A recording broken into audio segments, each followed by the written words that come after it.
Здравейте, казвам се Станислав Чубанов и в това видео ще ви представя решението на задачите от първия кръг на темата за 9-12 клас на третия математически турнир Ключът към знанието, който се проведе на 1 май 2025 г. в сградата на професионална гимназия Состoni Будител. Формата на състезанието е следния: 6 задачи се решават за 3 часа и половина, като всяка задача изисква подробно описание и се оценява с по 10 точки. Започваме с задача 1. Даден е трапец ABCD, където AB е успоредно на CD, за който AB е по-голямо от CD и симетралата на AB пресича отсечката CD във вътрешна точка E. Хайде да си начертаем до момента какво имаме в условието. Значи това ще бъде AB, това ще бъде CD. Имаме, че AB е по-голямо от CD и симетралата на AB, това ще бъде симетралата на AB,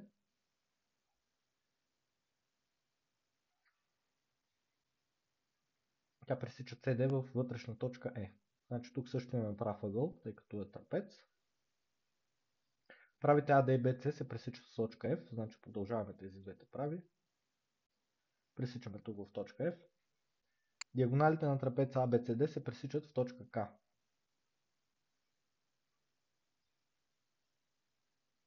Това са диагоналите, това е точката K.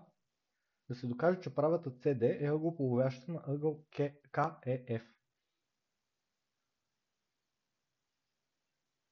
Значи трябва да докажем всъщност, че ето този ъгъл е равен на ето този ъгъл. Първото нещо, което забелязваме е, че тук е приложима теоремата на Щайнер. Теорема на Щайнер,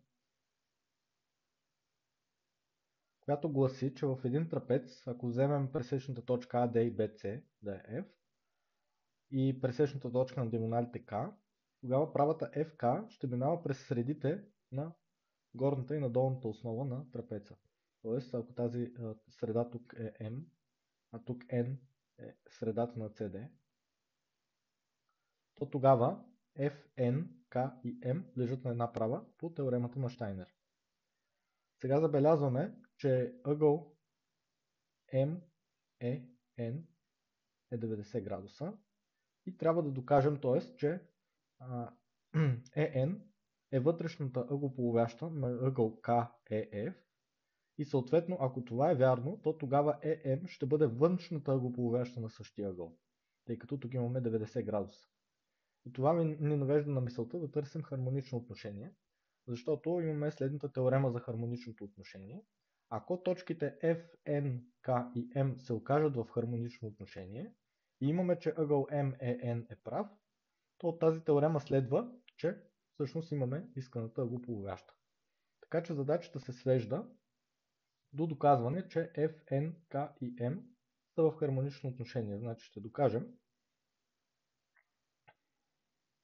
че F, N, K и M са в хармонично отношение. Това се отбелязва така с минус 1, откъдето ще следва исканото.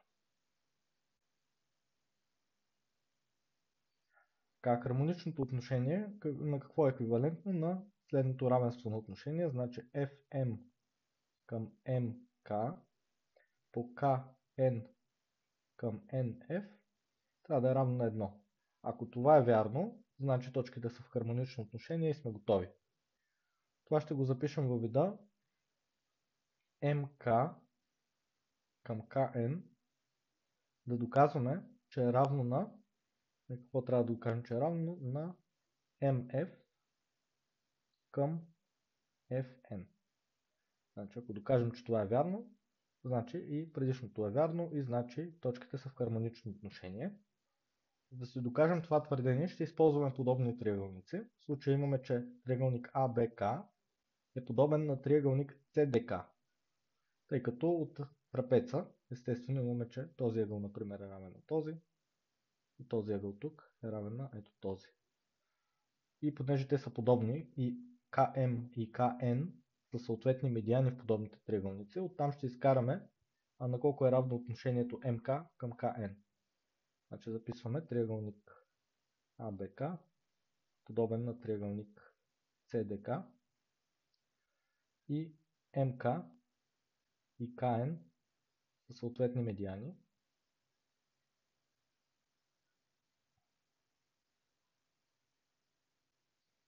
Където следва, че МК върху КН е равно на отношението AB към CD. Също така имаме, че триъгълник ABF е подобен на триъгълник DCF. И тогава FM и FN ще са съответни медиани. Така че по същия начин може да запишем следното. Значи, понеже ето този ъгъл е равен на този от трапеца от успоредността и съответно и другия, ето този е равен на този. Значи имаме, че триъгълник ABF е подобен на триъгълник DCF и FM и FN са съответни медиани.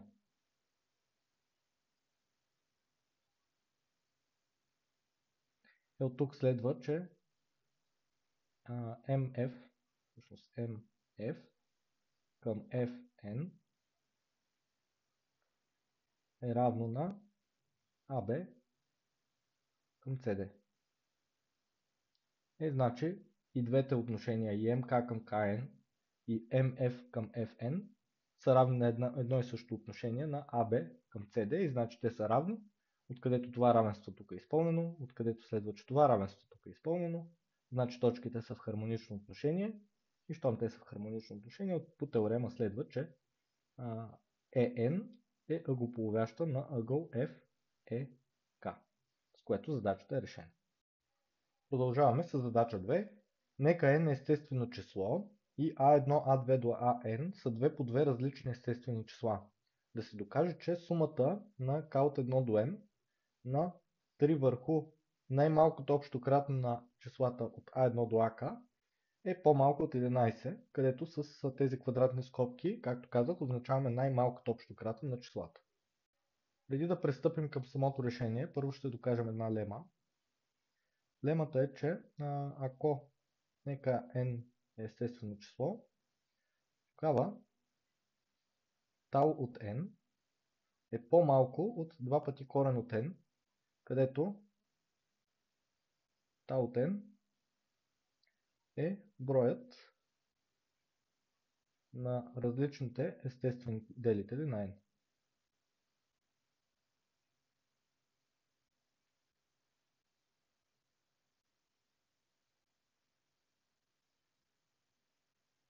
Така, доказателството. Ще разделим доказателството на два случая. Първия случай ще бъде ако n е точен квадрат, т.е. ако n е някакво m на квадрат, тогава знаем, че m дели n и значи m е един от тези делители, той ще влезе в състава на тау от n. И сега нека a е някакъв друг делител, различен от m, a дели n, и аз ще кажа a е по-малко от m. Нали, тогава делителят b, който е n върху a, значи n върху a е цяло, и то също е делител на n. И този делител на n аз твърдя, че е по-голям от m. Защо е по-голям от m? Ами това да го запишем като m квадрат върху a. И сега, понеже a е по-малко от m, да го използваме това, значи това е по-голямо от m квадрат върху m, което е равно на m. Значи делителят b всъщност е по-голям от m, а пък a е по-малко от m. Тогава можем да разделим делителите на n по двойки, като със всяка двойка ще бъдат числата a и b. Значи ако a е някакъв делител по-малък от m, то тогава делителят b ще бъде другия делител в двойката и той ще бъде по-голям от m. Така че можем да ги разделим по двойки, освен разбира се самото m. Самото m. Сега да видим колко възможности имаме за a. Но всъщност възможностите за a са най-много. Възможностите за a са най-много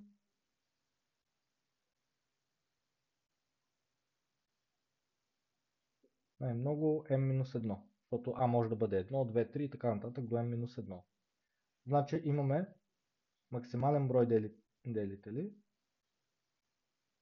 брой делители на m, делители на n е 2 по m-1, понеже имаме m-1 най-много стойности за a, тя ги умножаваме по 2, защото имаме двойки делители, плюс още едно, самото число m, това е равно на 2m-1, което е по-малко от 2 пъти m, което пък е равно на 2 пъти корен от n. Така че получихме, че всъщност тау от n в този случай, това е максималният брой делители, а всъщност ще бъде със сигурност по-малък от 2 по корен от n.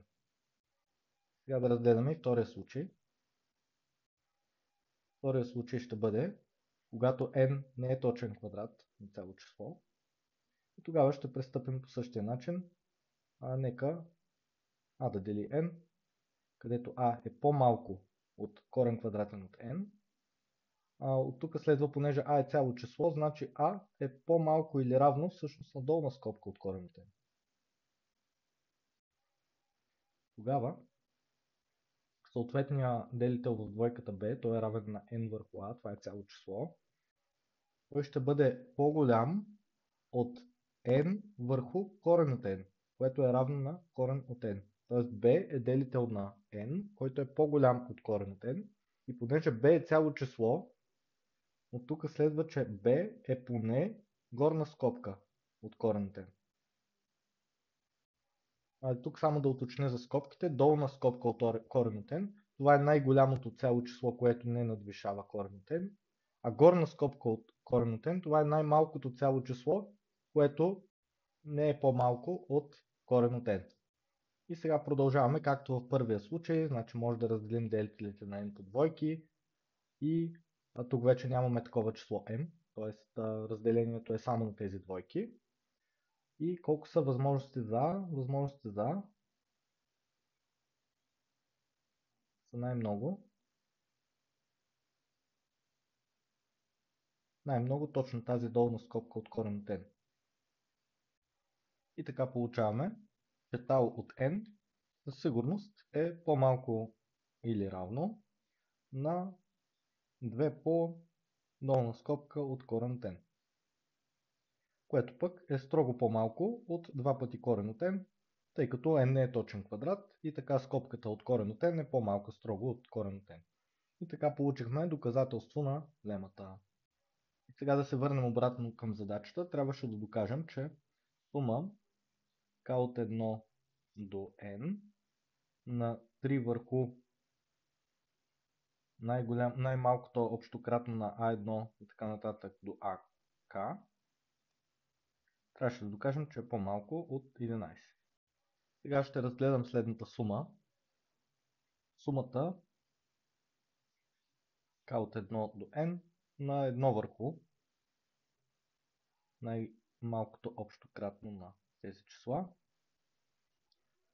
И това го записвам като 1 върху a1. Това е всъщност първият член на тази сума, тъй като най-малкото общо кратно на a1 си е a1. Плюс сумата, тук вече k от 2 до n на същото нещо.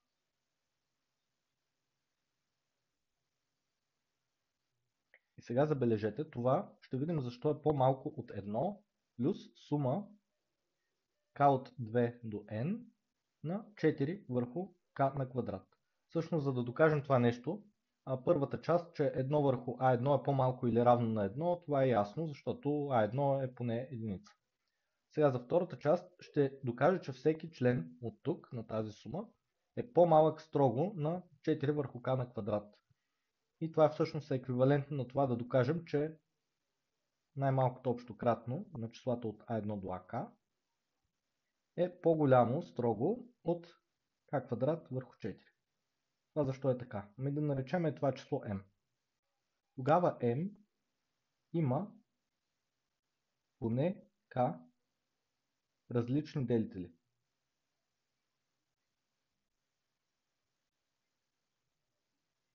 Това е защото числата a1, a2 и така нататък до ak са делители на m и те са различни числа, значи m има поне k различни делители, откъдето следва, че тау от m е поне k.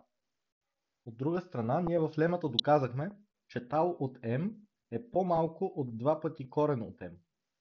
И значи 2 пъти корен от m е по-голямо от k, откъдето следва, че m е по-голямо строго от k квадрат върху 4. И така получихме ето това неравенство, с което сме доказали всъщност ето тази стъпка на неравенството. И продължаваме нататък. Това всъщност е по-малко от какво? От 1 плюс сумата k от 2 до n на 4 върху k на квадрат минус 1 четвърт, тъй като аз когато намаля знаменателя, аз всъщност увеличавам целия израз, стойността му.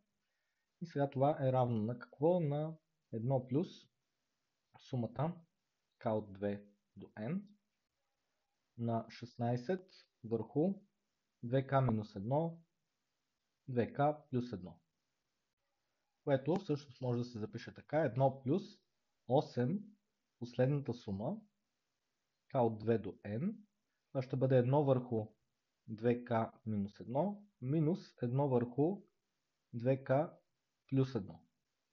Виждаме наистина, че ако разкрием тук скобите, в знаменателя ще получим точно този знаменател, а в числителя ще получим 2k плюс 1 минус 2k минус 1. 2k ще се съкрати, числител ще остане 2 и тук 2 по 8 става точно 16.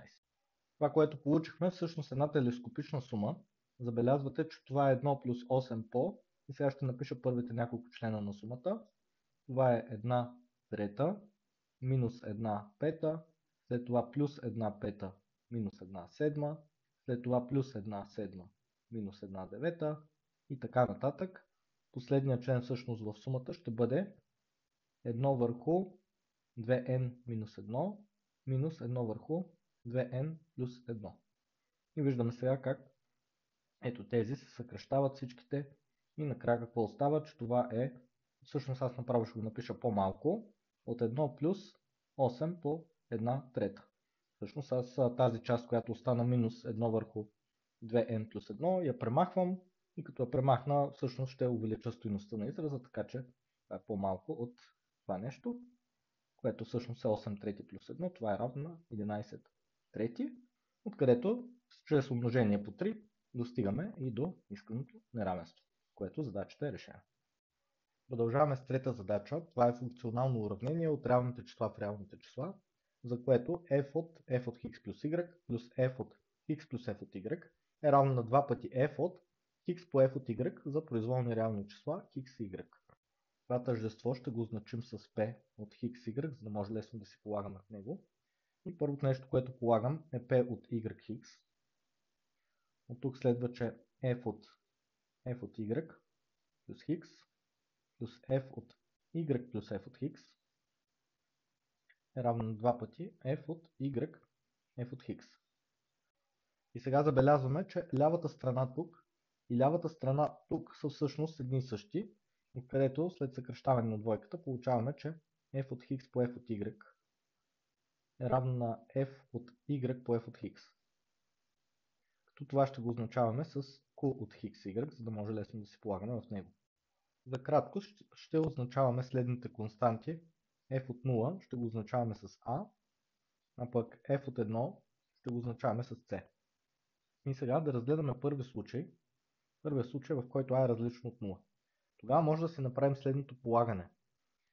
Q от x върху A и 0. Това какво ще следва? Че F от x върху A по F от 0, което е всъщност A, е равно на f от 0, което всъщност е равно на a. От тук следва, че f от x е равно на a, т.е. функцията ни е константна функция. И сега ако проверим дали константната функция работи, ще видим, че наистина всяка константна функция удовлетворява условието, т.е. ще запишем, тук намерихме един отговор, f от x е равно на константа, произволна константа. Втори случай, a е равно на 0. И сега може да си положим p от x0, откъдето ще получим, че f от x плюс f от x е равно на 0. където следва, че f от f от хикс е равно на минус f от хикс. И като се положим единичката в него, получаваме, че f от 1, което е c, е равно на минус c. И като вземем f от последното равенство, получаваме, че f от f от c е равно на f от минус c. Дадено, когато използваме това равенство и положим хикс да е c, получаваме, че f от f от c всъщност е равно на минус f от c. И от тези двете следва, че f от минус c е равно на минус f от c.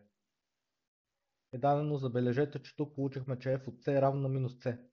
Значи това всъщност е равно на точно на c. Тоест f от минус c е равно на c. Сега правим следното полагане. P от c и c, откъдето следва, че f от... Сега имаме f от c, което всъщност е минус c.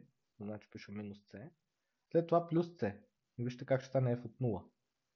Плюс f от c плюс f от c, което е минус c. Значи тук пак ще стане плюс минус c.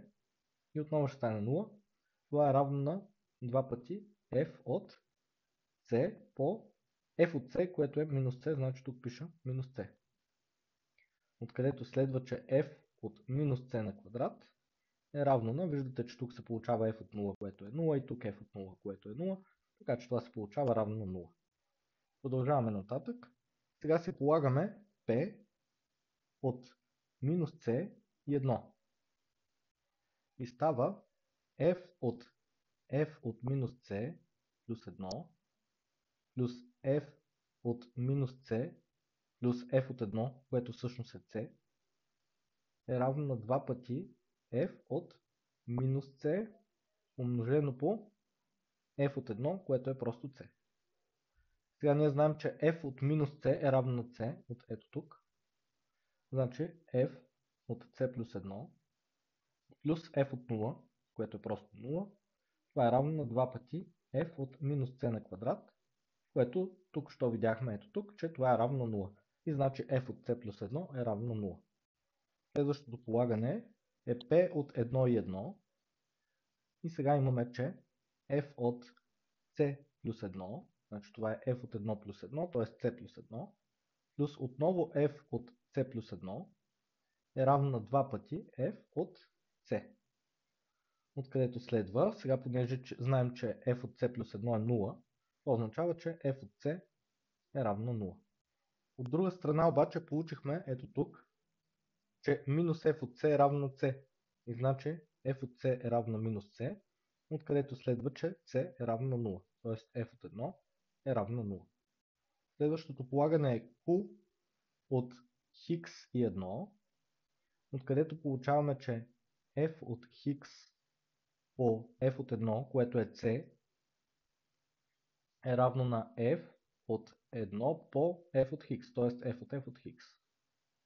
Сега обаче c е равно на 0, откъдето следва, че f от 0 е равно на f от f от хикс. Обаче ние получихме, че f от 0 е 0, откъдето следва, че f от хикс е равно на 0. И за да завършим задачата, остава само да забележим ето това, което получихме, че f от хикс е равно на минус f от хикс. И от тук получаваме директно, че минус f от хикс е равно на 0. Или f от хикс е равно на 0, което е решение. И сега нека погледнем обратно в първия случай, където получихме, че f от хикс е константа. Тук всъщност ви излагах малко, защото тук може да е всяка не нулева константа, тъй като тук бяхме в случая a различно от 0. Тоест тук f от хикс е равно на някаква константа, която не е нулева. А тук всъщност получаваме, че и нулевата константа е решение. И наистина като се заместим в оригиналното уравнение с константа, виждаме, че каквато и да е константа е решение. И така, в крайна сметка може да запишем отговора, че f от хикс е равна някаква константа, аз ще я нарека k, където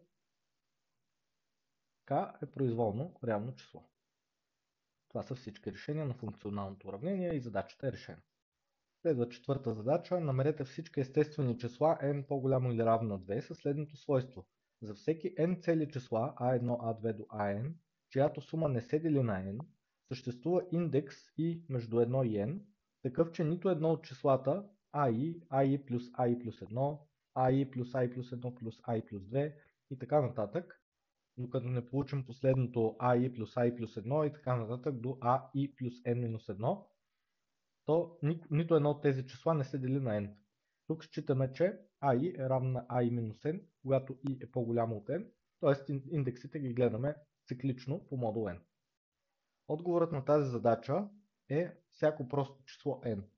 И сега първо ще докажем, че ако n е съставно,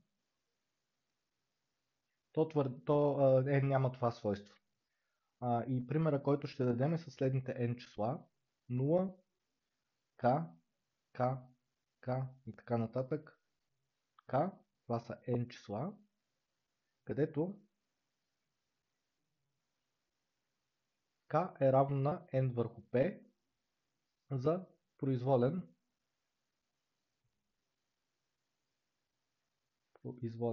прост делител p на n. Тоест, взимаме произволен делител p, делим n на p, получаваме k и редичката 0, k, k, k, k и така нататък от n числа всъщност няма това свойство. Първо да видим дали е изпълнено условието, че сумата на тези числа не се дели на n. Ами сумата от тези числа е n-1 по k, което е равно на n-1 по n върху p. И сега, ако допуснем, че това число се дели на n, тогава ако го разделим на n, то ще се получи цяло число. Тоест, ако това число се дели на n, то тогава n-1 върху p е цяло, откъдето следва, че p дели n-1, но p дели n, където следва, че p дели 1, което е противоречие. И значи няма как сумата на тези числа да се дели на n. И сега ще кажем, че за всеки индекс, който се изберем, поне едно от тези числа i плюс i плюс 1 и така нататък ще се дели на n. И това не е трудно да се види, защото p по k е равно на n, се дели на n и просто трябва да взема сумата на p на брой числа k. Ами аз от което и число тук да започна, ако взема следващите p числа или p плюс 1 числа, ако съдържа и нулата, аз ще имам точно 5 числа k и тяхната сума ще се дели на n. И с това доказвам, че ако n е съставно, мога да се избера такива числа a1, a2 до an, за които това свойство не е изпълнено, а сумата им наистина не се дели на n. И сега ще продължим с следващия случай, който ще бъде ако n равно на p е просто число. Да докажем, че за такива числа свойството е изпълнено чрез допускане на противното. Значи допускаме, че съществуват A1, A2, така нататък до AP, такива, че P не дели сумата на числата A1 и така нататък до AP и за всеки индекс между 1 и n съществува индекс, който аз ще нарека L от I, такъв, че сумата AI плюс AI плюс 1 плюс и така нататък до A с индекс L от I всъщност се дели на P. И така сега ще си изредим всички индекси от 1 до n и ще се запишем, че P дели A1 плюс A2 и така нататък до A с индекс L от 1. След това P дели A2 плюс A3 и така нататък до някакъв друг индекс AL от 2 и така нататък, докато не стигнем до последното P дели AP плюс и така нататък. Значи тук ще следва A1, те се въртят циклично и така нататък плюс AL от P. И сега ще напиша още една редица от делимости, като ще започна отново с първото, него ще си го припиша P дели A1 плюс A2 плюс така нататък до AL от 1. Сега обаче следващата делимост ще започва там, откъдето свършва предишната. Тоест, понеже предишната ми е свършила в AL от 1, аз просто ще взема следващия индекс след него и ще продължа по този начин редицата от индекси. Значи аз сега ще направя AL от 1 плюс 1 и така нататък. Последното ще ми бъде L от L от 1 плюс 1 и така нататък. Следващото ще ми бъде P дели L от 1 плюс 1 и след това плюс 1, т.е. аз взимам следващия индекс след този и така нататък продължавам. Всъщност, за да не бъде по-лесно да си напишем това, за да нямаме толкова много скоби, може да си дефинираме следната редичка. x1 е равно на 1, x2 е равно на L от x1 плюс 1, x3 ще бъде L от предишното x2 плюс 1 и така нататък. От тук може да запишем едно общо правило и то е, че x и плюс 1 е равно на L от x и плюс 1. И по този начин, ето тази последната редичка от делимости може да се превърне в следното. P дели A с индекс x1 и така нататък до индекс A x2 минус 1. След това P дели A x2 плюс и така нататък плюс A x3 минус 1. След това ще имаме P дели A x3 плюс така нататък до A x4 минус 1. И така нататък продължаваме с тези делимости. До кога? Докато не повторим индекс. Тоест в един момент ние ще достигнем до P дели A x някакво m, всъщност ще го напишем m-1 плюс и така нататък плюс A xm минус 1. И сега ще считаме, че xm е първият индекс от тези x2, x3, x4, който се е повторил. Понеже ние тази редица от делимости може да я продължаваме колкото си искаме, в някакъв момент тези индекси ще започнат да се повтарят. И всъщност xm, а ние вече тук някъде в тази редичка x1, x2, x3 и така нататък, вече ще сме го срещнали. И така аз мога да напиша само от този момент нататък делимостите. Значи първата ми делимост ще бъде P дели A xm плюс и така нататък до A xm плюс 1 минус 1 и продължавам нататък редичката от делимости, докато не стигна до последната P дели A xm минус 1 плюс и така нататък до A xm минус 1. И сега забелязвате, че все едно сме завъртяли в цикъл. Започнали сме от xm, xm плюс 1, xm плюс 2 и така нататък. И накрая сме се върнали обратно в xm. Тоест сега ако съберем тези делимости, ще получим, че P дели C по сборът на A1 плюс A2 и така нататък до AN. Като тук с C ще означаваме броя пъти, през които сме изциклили всички числа от A1 до AN. И наистина, ако разгледаме сумите тук, започваме от някакъв индекс и продължаваме, прибавяме едно към индекса и така нататък. Всъщност ние получаваме последователни индекси, които се въртят циклично. След всяко следваща делимост следва следващия индекс подред, нали, след този индекс ще следва индекса xm плюс 1 и така нататък, докато най-накрая не се върнем в изходно положение. Всъщност виждаме, че последният ни индекс тук xm-1 е всъщност предишният индекс преди ето този първия xm.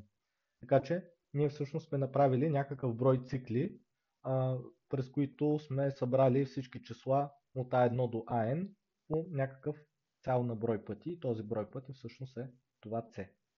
И сега по условие и по допускане всъщност имаме, че P не дели A1 сумата A1 до AN. Това всъщност нали, AN е равно на AP, аз може да го запиша AP, тъй като сме в случая N да е просто. В такъв случай следва, че P дели C, откъдето следва, че P е по-малко или равно на C. Но сега ще видим защо това е невъзможно. Първо да си припомним, че тук взехме първият индекс xm, който се повтаря. Така че всичките индекси тук от xm, xm плюс 1 и така нататък, докато не стигнем тук до последния xm минус 1, това са различни индекси, а броя на различните индекси може да е най-много p, така че броят на делимостите е най-много p. Т.е. тези тук са най-много P на брой. Най-много P делимости. От друга страна, броя на членовете в една ето такава сума може да е най-много P-1, тъй като P не дели сумата на всички числа, не може да е P, така че е най-много P-1, значи най-много P делимости с най-много по P-1 събираеми. Т.е. максималният брой събираеми е най-много P по P-1. А той всъщност се задава тук като C по тук броя на събираемите е P. Т.е. имаме, че C по P е по-малко или равно на P по P-1. Това е когато броим събираемите тук, те са C по P, а когато използваме, че имаме най-много P делимости с най-много по P-1 събираеми, значи, че те са най-много P по P-1. И сега като съкратим на P, получаваме, че C всъщност е по-малко или равно на P-1, което е противоречие с това P по-малко или равно на C.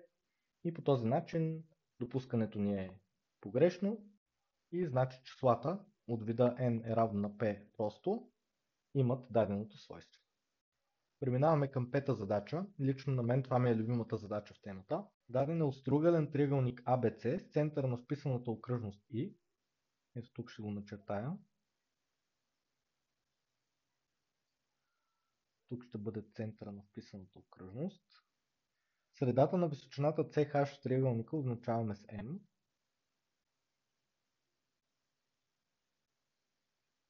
Нека е петата на перпендикуляра от C към външната ъглополовяща на ъгъл ABC. Чето ми е външната ъглополовяща. Тук ще се спусна перпендикуляра. Петата на перпендикуляра, точка Е. И също ще се означава ето тук, че това ми е външна ъглополовяща. Точка F е средата на малката дъга BC от описаната окръжност за триъгълник ABC. Сега тук първото нещо, което трябва да забележим е, че това ми е ABC, че F лежи на правата АИ. Значи, аз просто ще си построя ето така АИ и ще се взема тук точката F. Няма да се чертая описаната окръжност, за да не претрупвам чертежа. Но нещо интересно, което знаем ние за точката F, средата на дъгата BC от описаната окръжност за триъгълник ABC, това е лемата за тризъбеца, която ни казва, че CF е равно на FB е равно на FI. И така може да се дефинираме точката F. Какво остана? Да се докаже, че правите IM, BC и EF се пресичат в една точка. Значи ако продължа IM, тук да се означа, че е среда, и тогава EF ще пресича BC в същата точка. Това трябва да се докаже. Това, което трябва да си построим тук, за да решим задачата, е външно вписаната окръжност спрямо върха C. Това ще я начертая тук. Така. Ето това ни е външно вписаната окръжност и нека тя допира ето тук в точката N. Тогава и M всъщност минава през тази точка N. Защо това е така? Нека тук се взема ето този радиус на вписаната окръжност и взема симетричната точка горе. Ето така. Тоест, ето тази отсечка тук е радиус и тази отсечка тук е радиус. Хайде да се означим точките, значи тази ще бъде H. Тази тук ще я взема да бъде точка D, а тази горе ще бъде точка G. Тази ще бъде G. Тогава точка G лежи на вписаната окръжност и ако разгледаме хомотетия с център C, значи разглеждаме хомотетия с център C и някакъв коефициент K, която изобразява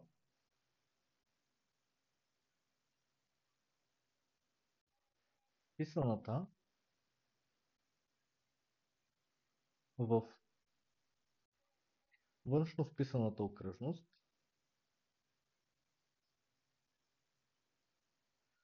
то H изобразява G точно в N. Тъй като ако си представим тук, че сме спуснали допирателна към вписаната окръжност през точката G и тук имаме допирателна към външно вписаната окръжност през точката N, а тези допирателни са успоредни. Допирателната тук в G към вписаната и в N към външно вписаната са успоредни. Понеже тези допирателни са успоредни и едната окръжност се изобразява в другата, от тук следва, че всъщност точка G се изобразява в точка N. Откъдето следва, че C, G и N лежат на една права.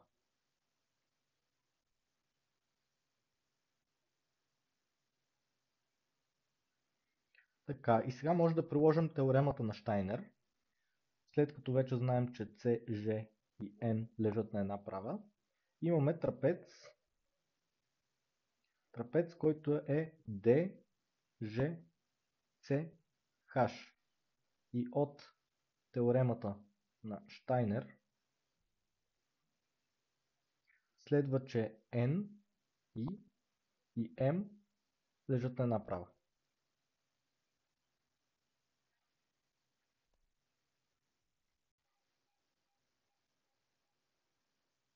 Така че от тук нататък аз ще забравя за точката M и ще доказвам, че NI, EF и BC се пресичат в една точка.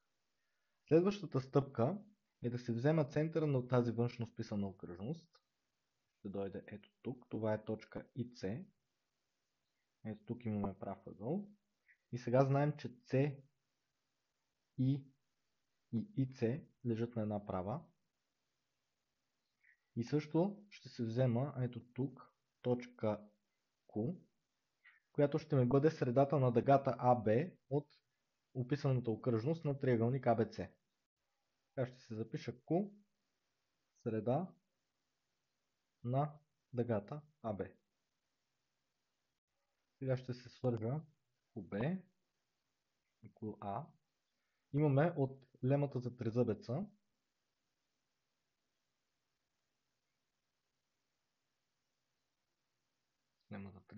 имаме, че AQ е равно на QB, което е равно на QI и това е равно на QIC. И сега ако се изразим ъглите, ще видим, че ъгъл QBA е равен на гама върху 2, който всъщност се получава равен на ъгъл FBE. Също така имаме, че ъгъл QBIC е равен на ъгъл QICB е равен на алфа върху 2. Тук алфа, бета и гама са стандартните ъгли на триъгълник ABC. И също така имаме, че ъгъл FCB е равен на ъгъл FBC е равен също на алфа върху 2. И освен това имаме, че ъгъл NICQ е равен на ъгъл EBF, който пък е равен на бета минус алфа върху 2. Това го виждаме с непосредствено изразяване на ъглите. И така получаваме всъщност, че триъгълник BEC е подобен на триъгълник BNIC и F и Q са съответни вътрешни точки в тях.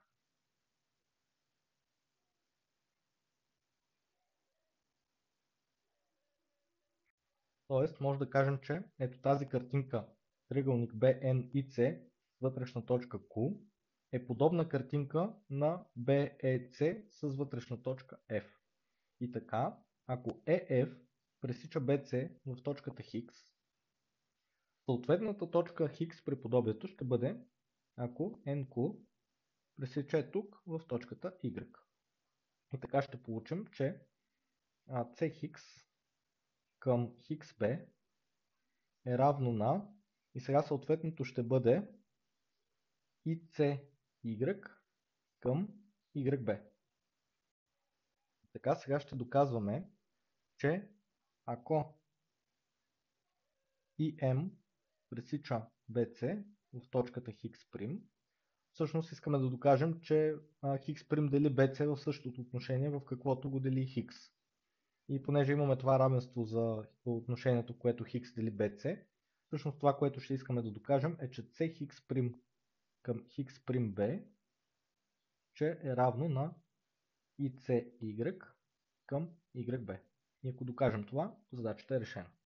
Сега ще направим и още едно значение. Нека CI да пресича страната AB в точка L. Т.е. точка L е ето тук. L. Така от теоремата на Менелай за триъгълник BLC имаме, че BN към NL по LI към IC по C хикс прим към хикс прим B е равно на 1. И тогава какво ни остава да докажем? Всъщност аз ще заменя това C хикс прим към хикс прим B с това, което трябва да се докаже, че то е равно. Значи трябва да докажем, че BN към NL по LI към IC по ICY към YB, това трябва да се докаже, че е 1. И сега прилагам отново теоремата на Менелай, но този път за триъгълник B, L и C. И от тук имаме, че BN към NL по LQ към Q и C по ICY към YB е равно на 1. И сега забележете, че това е много близко до това, което трябва да докажем. Всъщност, ние това отношение го имаме същото тук. И това отношение отново го имаме същото тук. Тоест, за да докажем твърдението, е необходимо да получим, че LQ към Q и C, че е равно на LI към IC. Сега обаче забележете за LI към IC какво имаме. Имаме свойство на ъглополовящата. Това се отнася за триъгълник BLC с ъглополовяща BI. И от тук следва, че LI към IC е равно на BL към BC. От друга страна, сега да погледнем ето това отношение. Тук имаме Q и C, което вече казахме, че от лемата за тризъбеца, ето тук сме го написали, че Q и C, то е равно на AQ. Така че аз просто ще го заместя с AQ. И това, което сега трябва да докажем, е, че LQ към AQ е равно на BL към BC. И за целта да забележим, че четириъгълникът AQBC е вписан. Откъдето следва подобието на триъгълник ALQ, подобен на триъгълник CLB. Откъдето следва, че наистина LQ към AQ, това са LQ към AQ, това е равно на BL към BC, с което задачата е решена. Накрая за десерт, задача 6, комбинаторната задача в темата. В една държава има N града, някои от които са свързани с двупосочни въздушни линии. Няма град, който да е директно свързан с всеки друг град. За всяка двойка градове съществува точно един маршрут между тях, който използва най-много два полета. Да се докаже, че n-1 е точен квадрат.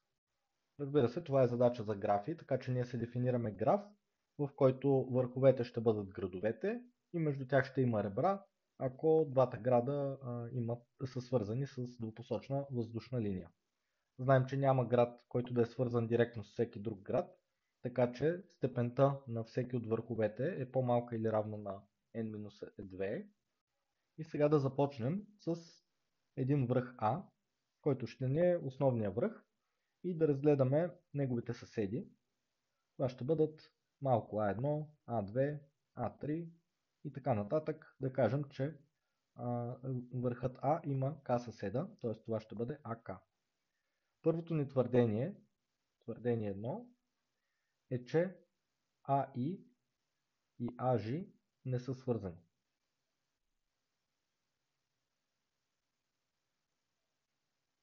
Ами да допуснем, че АИ и АЖ са свързани. Например, А2 и А3 на картинката. Тогава от А до А3 ще има два пътя. Един АА3 и един АА2 А3, които са с най-много два полета. Така че това противоречи твърдението, че за всяка двойка градове съществува точно един маршрут. Ние тук имаме два маршрута, нали, които използват най-много два полета. Например АА3 и АА2 А3. Така че това доказва нашето твърдение, че АИ и АЖ не са свързани, откъдето следствие е, че множеството А1, А2 и така нататък до АК образуват антиклик.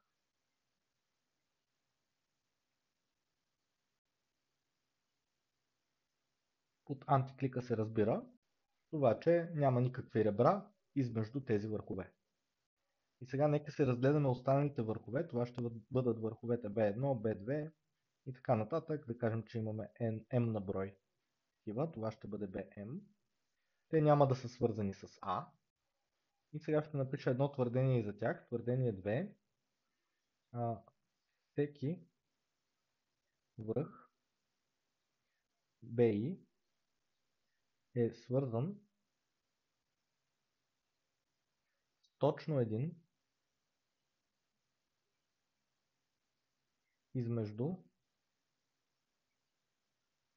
върховете от това множество А1, А2 и така нататък до АК. Без ограничение на научността да си изберем върха B1 и за него ще докажем твърдението. А B1 задължително трябва да е свързан с поне един от градовете А1 до АК, защото трябва да има път до А, който да използва най-много два полета. А B1 и А не са свързани директно, така че то трябва да използва два полета. И пристигащият полет в А трябва да е през един от тези върхове А1, А2 до АК. Така че B1 задължително трябва да е свързан с поне един от тях, за да може след това да стигне до А и да има път до А. А сега какво се случва, ако B1 е свързан с два различни върха, АИ и АЖ, например? Тогава ще има два пътя до А, които използват най-много два полета. Единия през единия връх и другия през другия връх.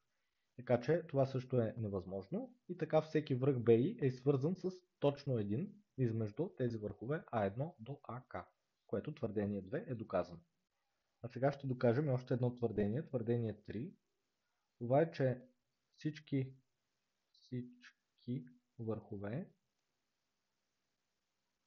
в това множество А1, А2 и така нататък до АК са с равни степени.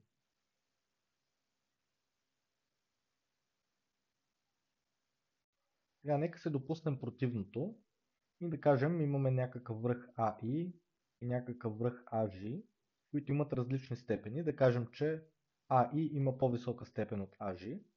Като в случая ще пренебрегваме ребрата към върха А, тъй като всеки от върховете А1 до АК има точно по едно ребро до А, така че това няма да влияе на разликата в степените им. Така че нека АИ е свързан с някакъв брой върхове, които са от това множество B1 до BM и нека те са повече от върховете от това множество, с които е свързан AG.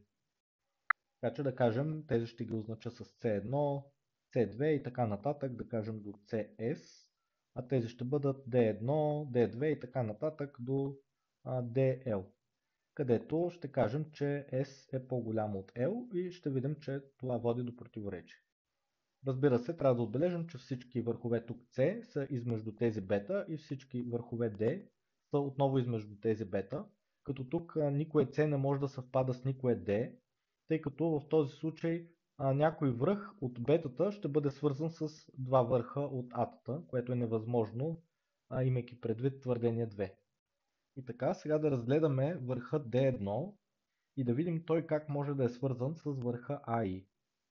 Връзката между D1 и AI, тя не може да се осъществи тук през този връх А, тъй като D1, бидейки част от върховете от тип B, не е свързан директно с A.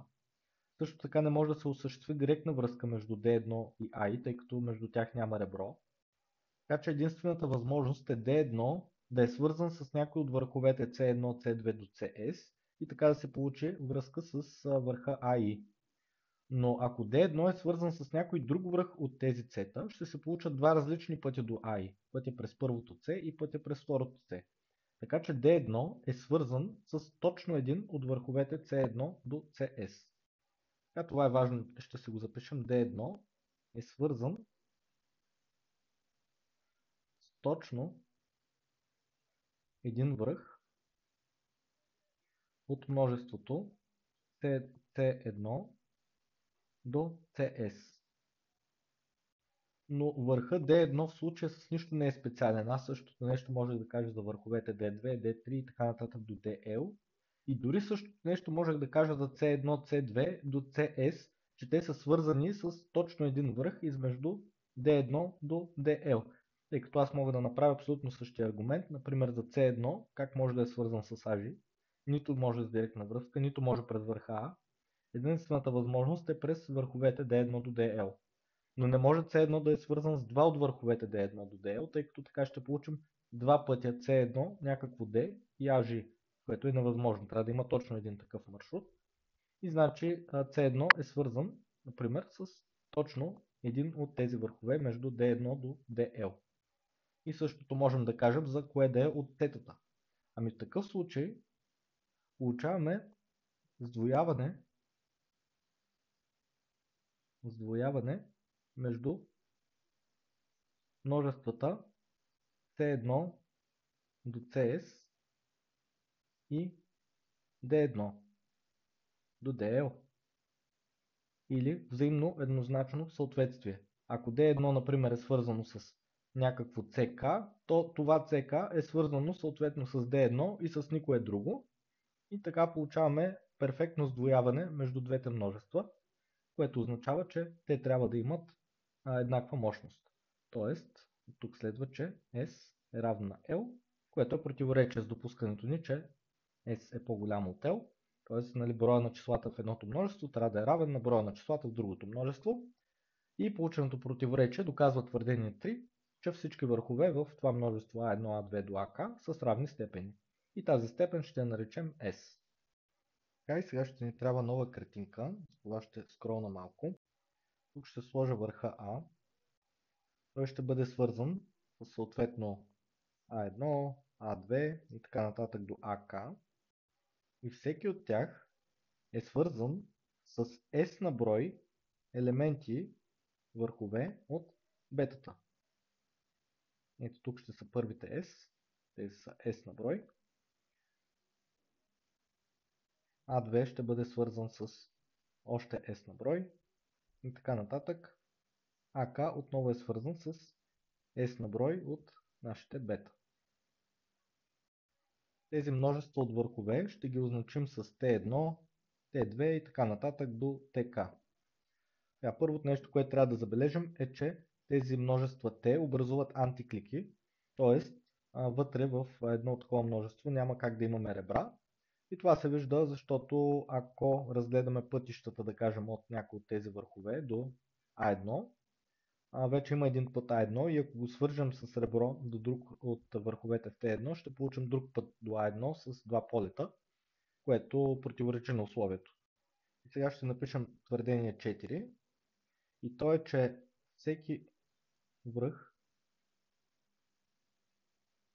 от ТИ е свързан с точно един връх от ТЖ, някакво друго от тези множества Т. Така, вземам си един произволен връх, който ще нарека B и който ще принадлежи на T1 и ще доказвам за него. За всички останали се получава аналогично. Сега да разгледаме пътищата от B до A2, как могат да се случат. Те не могат да се случат посредством A, защото B не е свързан директно с A. Не могат да се случат посредством A1, защото A1 и A2 не са директно свързани. Значи, за да стигнем от B до A2, трябва да минем през един от върховете тук в множеството T2. Да кажем, че B ще го свържа с един връх от тук. А какво ще стане, ако B го свържа с втори връх? Тогава ще получа втори път до A2, което е невъзможно. Ние трябва да имаме точно един път от B до A2. Така че B е свързан с точно един връх от множеството T2 и по аналогичен начин може да разсъждаваме и за останалите множества. И така твърдение 4 е доказано. И сега да разсъждаваме за степента на този връх B. Понеже B е свързан с точно един представител на множеството T2, точно един представител на множеството T3 и така нататък до TK, значи B е свързан с едно ребро към T2, едно ребро към T3 и така нататък, едно ребро към TK. Това прави общо K-1 ребра, плюс още едно ребро тук към A1, това прави общо K ребра. Тоест ние може да кажем, че степента на B е равна на K. Така, от друга страна да разгледаме маршрутите от този връх B до всеки от ST върха в, например, T2. Към един от тези върхове маршрутът е директен, директно от B към този връх. Сега обаче, ако си вземем друг връх, който няма директна връзка с B, той ще трябва да има друга връзка. Да видим, може ли да е през A2, не може, защото B и A2 не са свързани. Така че то трябва да е с връх, който принадлежи на тези множества T1, T2 до TK. Всъщност то не може да е връх през T1 или връх през T2, то трябва да е връх от T3 до TK. Тоест B отива в някакъв друг връх, в някакво TI и след това отива в съответния връх, който сме си избрали в множеството T2. Тоест ние получаваме такъв маршрут от B към някакво хикс, което всъщност принадлежи, да кажем, на някакво множество TI. И след това отива в избрания от нас връх C, който пък се принадлежи на T2. И това може да го правим за всеки връх C в T2, който не е директно свързан с B. Нали, в T2 имаме един връх, който е директно свързан с B и за останалите имаме ето такъв маршрут. И сега може ли измежду всички тези маршрути някоя хикс да съвпада? Ами не може, защото тогава Хикс ще е свързан с един връх С в Т2 и с друг връх, който също е в Т2. Но ние знаем от твърдение 4, че всеки връх от ТИ е свързан с точно един връх от ТЖ. Тоест за всяко Хикс, което си изберем тук, то е свързано с точно един елемент от Т2. Не може да е свързан с два елемента от Т2. Така че тези Хикс са уникални, те не могат да се повтарят. Също така е важно да отбележим, че за всеки съсед на B измежду множествата T3, T4 и така нататък до TK, този съсед на B ще е свързан с точно един връх от T2, потвърдение 4. И така ще имаме маршрути, започващи от B, минаващи през всеки от съседите на B в T3, T4 и така нататък до TK и приключващи в някои от върховете в T2. Тоест вижте какво получихме, че за всеки елемент от T2 или има директна връзка с B, или има косвена връзка през някой връх измежду T3 до TK с B.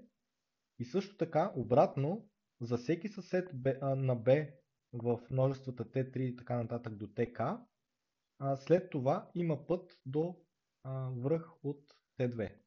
Така че получаваме такова взаимно еднозначно съответствие между ребрата от B към T3 и така нататък до TK и всъщност тези върхове в T2, които минават през един такъв косвен маршрут. И от тук следва, че степента на B, като извадя 2, изваждам 2 защо? Защото едното е ето това ребро тук към A1, другото е директната връзка към T2.